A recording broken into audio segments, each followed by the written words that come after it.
Bonjour à tous, ici Gabriel Gélina pour le Guide de l'auto. Bienvenue à Stuttgart, en Allemagne, dans ce studio aménagé par Porsche, afin que nous puissions vous présenter la nouvelle génération de la Porsche Taycan. La Porsche Taycan est arrivée évidemment sur le marché début 2019. Les premières livraisons ont eu lieu en Europe à peu près à cette date. Et depuis ce temps-là, Porsche en a écoulé à peu près 150 000 exemplaires à l'échelle mondiale. Donc maintenant, on arrive avec le modèle de deuxième génération. Et avec ce modèle, les ingénieurs de Porsche ont voulu améliorer principalement trois choses. 1. Bonifier l'autonomie. 2. Relever encore les performances et aussi améliorer l'efficacité de la recharge.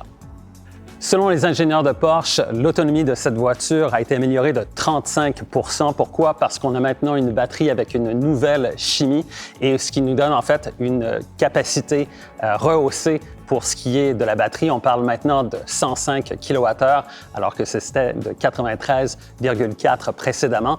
Donc, encore une fois, selon les ingénieurs de Porsche, l'autonomie du modèle à 2 roues motrices est chiffré à 678 km selon le standard WLTP, ce qui nous permet d'anticiper que ce sera à peu près 525 km dans des conditions réelles d'utilisation. Et dans le cas du modèle plus performant, on parle de 630 km d'autonomie, encore une fois, selon le standard WLTP, ce qui nous permet d'envisager que ce sera juste en dessous de 500 km pour ce qui est de l'autonomie de cette voiture.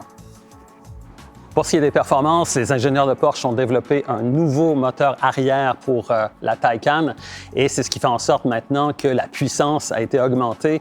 On parle de 402 chevaux pour le modèle d'entrée de gamme et jusqu'à 938 chevaux pour le modèle Turbo S, donc une amélioration significative de la puissance qui va venir évidemment avoir une incidence directe sur les performances du 0-100 km/h. Donc, on parle d'une amélioration de 0,2 secondes de mieux pour le modèle Turbo S et de 0,6 secondes pour le modèle d'entrée de gamme. Donc, c'est quand même très significatif pour ce qui est de la performance. Pour ce qui est du châssis, beaucoup d'améliorations encore.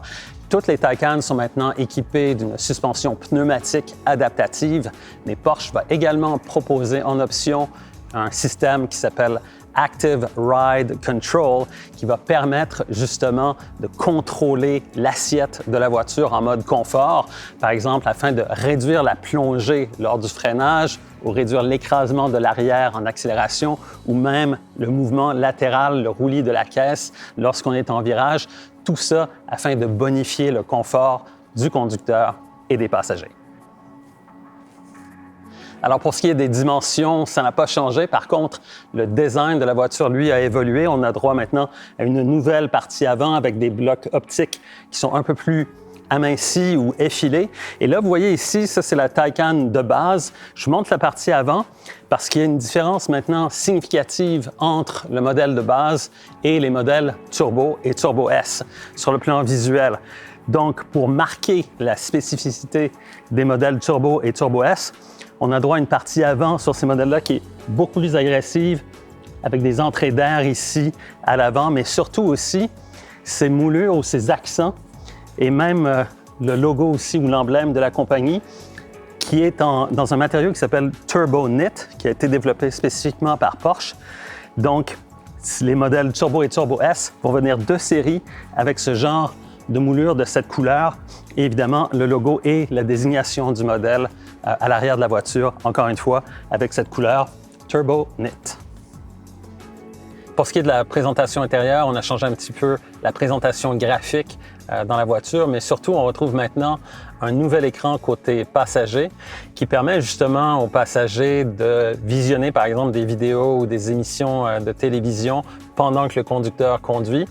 Et le conducteur n'est pas en mesure de voir ce qui est affiché sur cet écran. L'écran n'est visible que par le passager.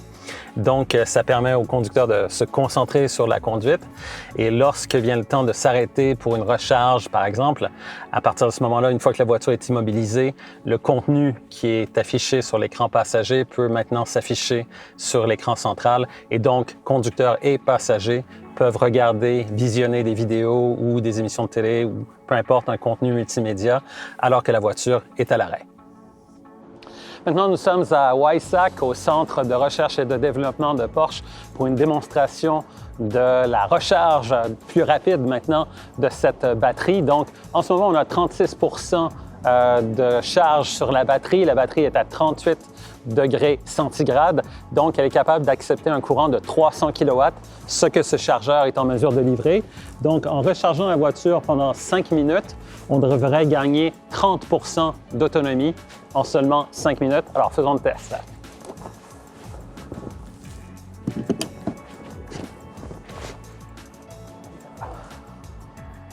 C'est parti.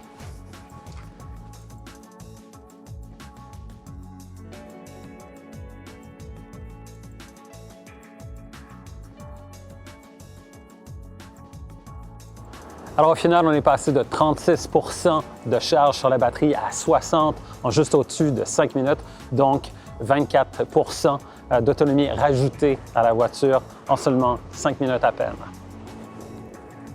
Alors voilà pour ce premier coup d'œil sur les Porsche Taycan de deuxième génération. Évidemment, le Guide de l'auto aura l'occasion d'en prendre le volant très prochainement, donc suivez l'actualité sur notre site pour avoir tous les détails de ce compte-rendu de notre prochain essai de la Porsche Taycan de deuxième génération.